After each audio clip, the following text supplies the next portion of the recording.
नमस्कार, मैं हूं सत्येंद्र व्यंजन। जन चौक के विशेष कार्यक्रम जन चौक एक्सप्लेनर में आपका स्वागत है।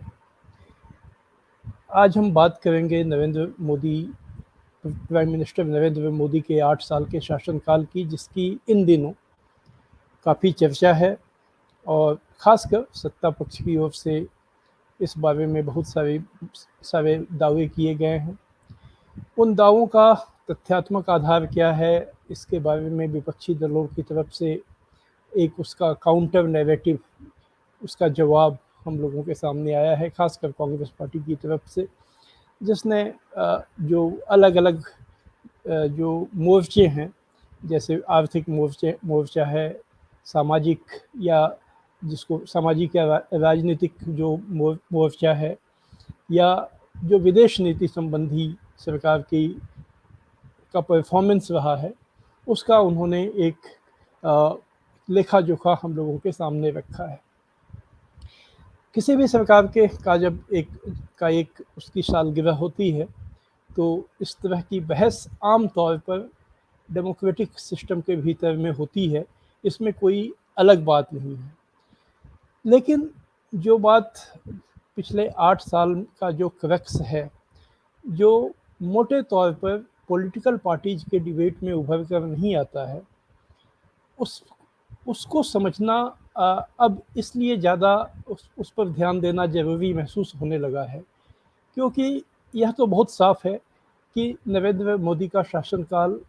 एक सामान्य शासनकाल नहीं है, जैसा कि डेमोक्रेसीज में होता है कि कोई पार्टी वोट से पावर में आती है,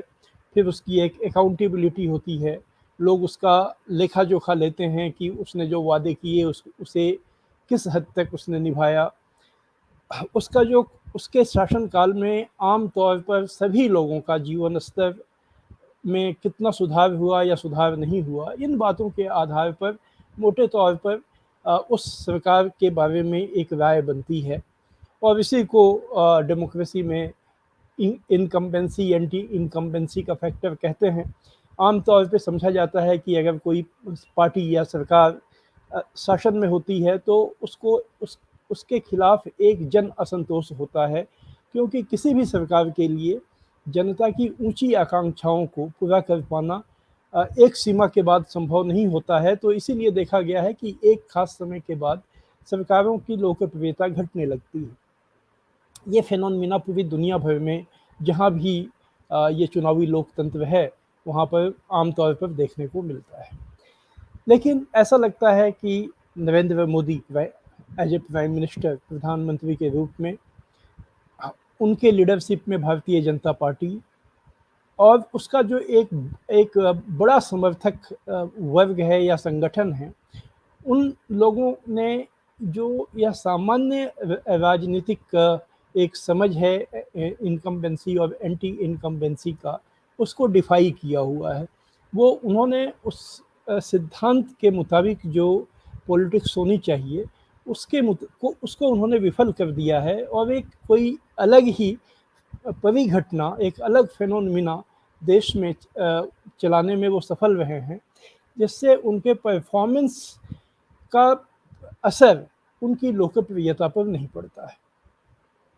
और अभी हम लोगों ने हाल के जो फरवरी और मार्च में चुनाव हुए, कई राज्यों में हुए, लेकिन सबका ज़्यादातर ध्यान उत्तर प्रदेश पर केंद्रित था। वहाँ हम लोगों ने देखा कि कैसे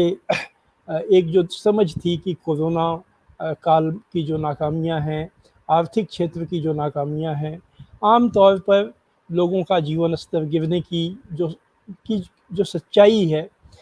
महंगाई, बेरोजगारी, ये तमाम समस्याएं जो कि बहुत ही सघन हो गई हैं इस मौके पर, इसके बावजूद जो भारतीय जनता पार्टी की सेहत पर कोई फर्क नहीं पड़ा, बल्कि अगर 2017 के चुनाव से तुलना किया जाए, तो उनके वोट प्रतिशत में बढ़ोतरी हुई। तो आखिर ये जादू क्या है? और इस जादू ये कहने का मतलब ये है कि आखिर ये जो पूरी राजनीतिक परिघटना है, ये किस रूप में इस समय भारत के जनमानस में अपना असर दिखा रही है, इसे कैसे समझा जाए, यह एक सवाल हम लोगों के सामने आज खड़ा है। और इस सवाल से बिना सामना किए, बिना इसका उत्तर ढूंढे, जो लोग इस सरकार के कामकाज से संतुष्ट नहीं हैं या ऐसा मानते हैं कि यह सरकार देश को सही दिशा में नहीं ले जा रही है, उन लोगों के लिए इस सरकार से मुक्ति पाने का रास्ता ढूंढना शायद संभव नहीं होगा। क्योंकि ऐसा अब हम लोग यह समझने और ज़्यादा बेहतर ढंग से कह सकने की स्थिति में हैं कि 2014 भारतीय जो लोकतंत्र में या पोस्ट इंडिपेंडेंस इंडिया, आज़ादी के बाद के भारत में एक वाटरशेड साबित हुआ, एक ऐसा समय साबित हुआ जिसके बाद देश की दिशा बदल गई। दिशा बदल गई, उसकी जो जो सरकार या जो सत्ता तंत्र है उसकी विचारधारा, उसमें एक आमूल परिवर्तन आ गया, बुनियादी बदलाव आ गया। जिस विचारधारा को लेकर, जिसका रिफ्लेक्शन हमारे संविधान में हुआ, उस विचारधारा को लेकर जिस ढंग से सरकारें चल रही थीं और उनका जो एक उसके प्रति कमिटमेंट होता था, वह इस सरकार ने, आप उसे, अगर आप इनके समर्थक हैं तो कह सकते हैं कि उससे आगे जाकर इसने कुछ नया रूप दे दिया। या अगर इस सरकार से या आपका ज़्यादा लगाव उन मूल्यों से है जो भारतीय संविधान में जो रिफ्लेक्ट हुई हैं, अगर उनसे है तो आपको लगेगा कि उन मूल्यों को एक तरह से नष्ट करते हुए इस सरकार ने एक अलग ढंग की राज्य व्यवस्था, एक अलग ढंग की पॉलिटी इस देश में स्थापित करने में ये सफल रही है। और उचित ही है कि प्राइम मिनिस्टर मोदी ने इसे न्यू इंडिया कहा। यह बेशक एक न्यू इंडिया है, इस बात को स्वीकार करने में किसी को दिक्कत नहीं होनी चाहिए, क्योंकि यह वो भारत नहीं है जो 2014 के पहले होता था। तो आखिर इस नए भारत में, जिसमें हम लोग देखते हैं कि एक खास जो यहाँ का जो बहुसंख्यक धर्म है,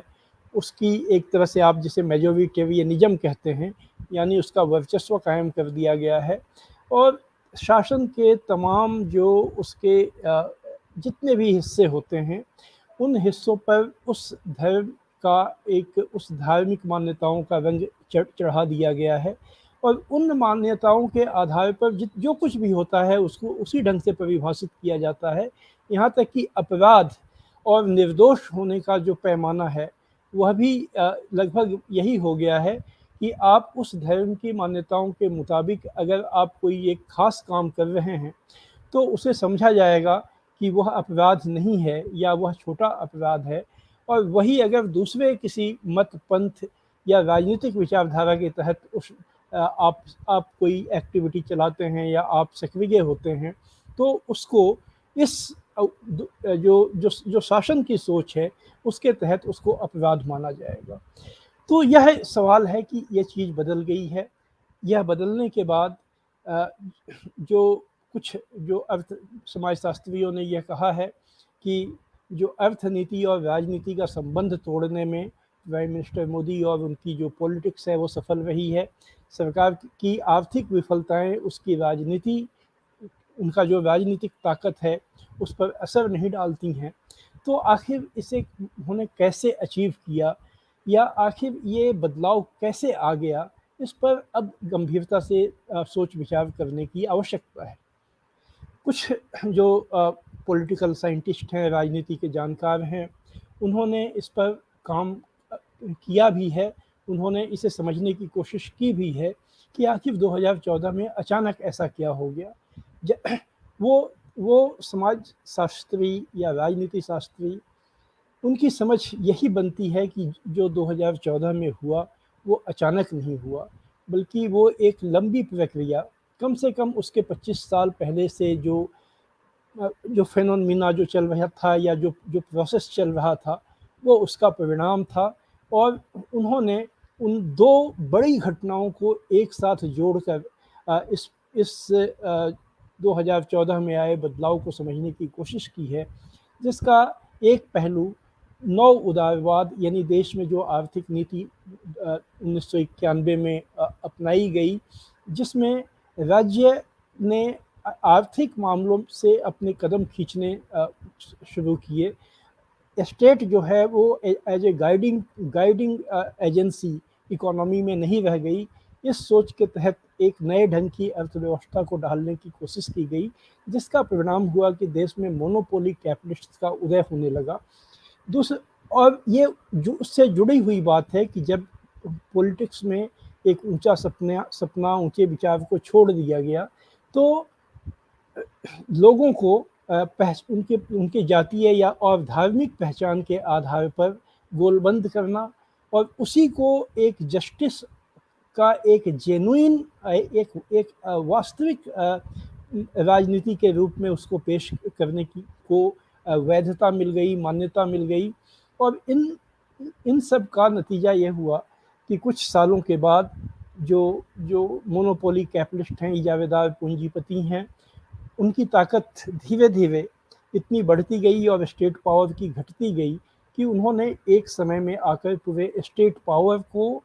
अपनी एजेंसी के रूप में, आप कह सकते हैं, तब्दील करने में वो सफलता पा ली। उनके पास मीडिया की ताकत, अपने पैसे की ताकत और एक जो सबसे पावरफुल आइडेंटिटी पॉलिटिक्स की ताकत का मेल उन्होंने इस रूप में किया कि 2014 में जब वो ताकत एक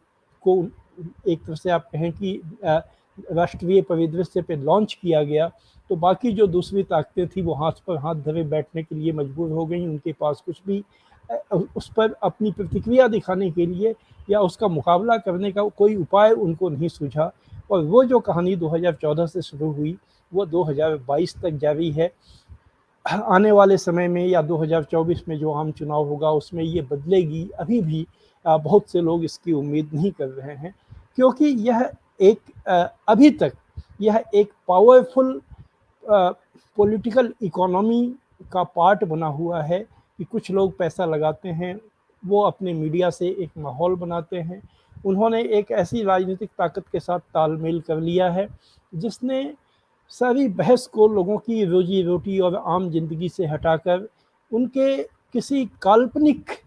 रूप से जो कभी अत्याचार हुआ था, उस अत्याचार का जो प्रतिशोध है, के बदले की जो भावना है, उससे उन्होंने जोड़ दिया है। तो एक बहुमत, पॉलिटिकल मेजोरिटी उससे बनती है, सरकार बनती है। वो सरकार फिर उन्हीं इजावेदार जो जो पूंजीपति हैं उनके हित में काम करती है और इस तरह एक ये चक्र चल रहा है। यही एक ये आधार है जो आज की जो सत्ताधारी जो या आप उसे शासक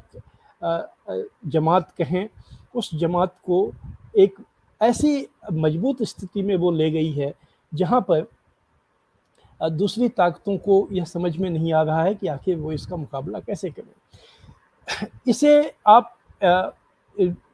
जो एक नया बदलाव जो इसी का पार्ट है, ये जो फेनोमेना है उसका, जो प्राइम मिनिस्टर मोदी की जो जनता के समक्ष उनकी जो नीति है, जिसे खुद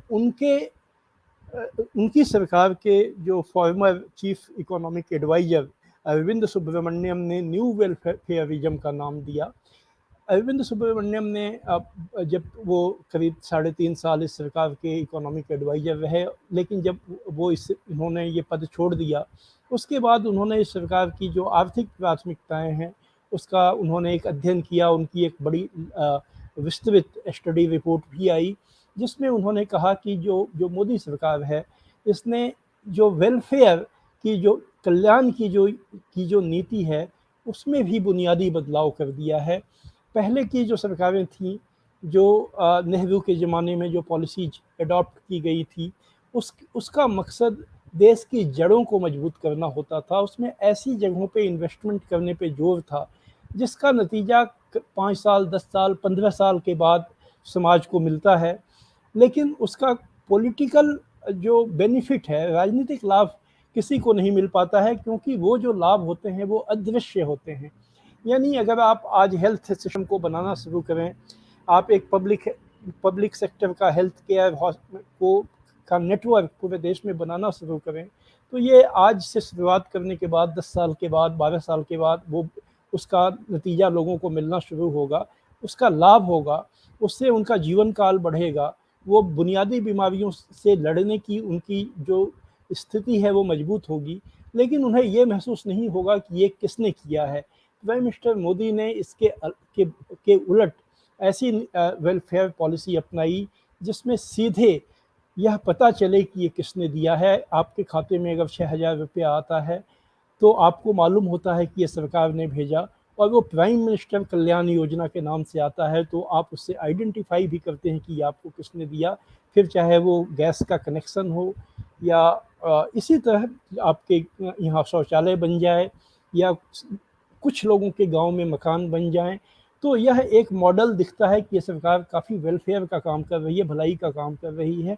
और अगर एक व्यक्ति को उसका लाभ मिलता है तो वैसे अनेक लोगों में उसकी उम्मीद जगती है कि आने वाले समय में ये हमें मिलेगा। यह एक बहुत मेजर फैक्टर है जिसने इस सरकार को लोकप्रिय बनाए रखा है। तो एक तरफ जो हिंदुत्व जिसे कहा जाता है, हिंदुत्व का उबाल, दूसरी तरफ ये वेलफेयरिज्म का अट्रैक्शन, इसने मिलकर कुल मिलाकर इस सरकार की लोकप्रियता को वो स्थिति दी है जिसे जो लोग पहले के ढंग से सरकारों का आकलन करने के आदती रहे हैं, जो पहले के